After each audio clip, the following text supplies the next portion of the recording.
Well, we got approved in December over break, and then the first kid came on January 10th. He was a little baby, or he is a little baby that was premature.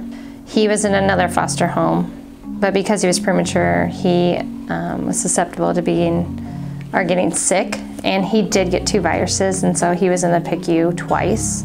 So he was in the PICU 3 weeks, and then 2 weeks with a virus. So he has a heart thing that if he stops breathing, that it'll go off, and I had to learn CPR and learn how to run that, and then they're like, okay.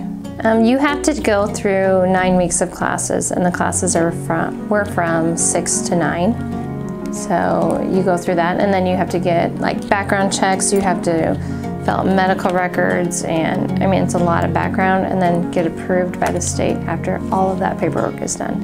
And then you have to take classes throughout the year to keep your license up, otherwise your fostering license will expire.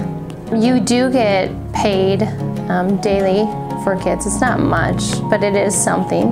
And then every month, or like 2 times a month, someone comes and checks in with me, and then another social worker, she's in charge, and she comes too. So there's a lot of support from them too. And actually, the mom she comes and visits every day during the week for a couple hours. She gets 20 hours a week because she wants to get her kid back. And in the state of Nebraska, the whole objective of fostering is to get them back to their parents. Now that I've fostered, I am like, I would definitely take him.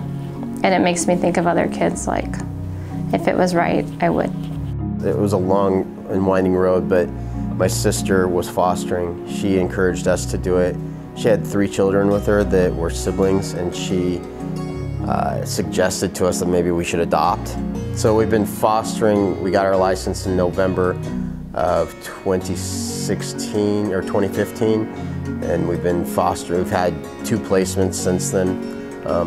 One was a single child, 14-year-old, and then we had a sibling set most recently. We decided after fostering for these last couple of years that we should become parents, and you know, whether or not to adopt or have our own child was up in the air. We decided it was worth, you know, having our own child. You know, part of it was just like the idea of us bringing a child into the world from our backgrounds. So yeah, it really helped us to feel confident about our ability as parents, because we parented children who, you know, had some complications and you know, needed a little extra help. So we felt like, wow, we could raise a child from birth. My wife and I are expecting a child in April. We know that there's a huge need. There are lots of kids who need a home. Fostering is typically, you know, you've got complications that go beyond just being a parent, but you've got outside you know, visits that you have to worry about. You're kind of expected to be a mentoring figure for the real biological parents of a child.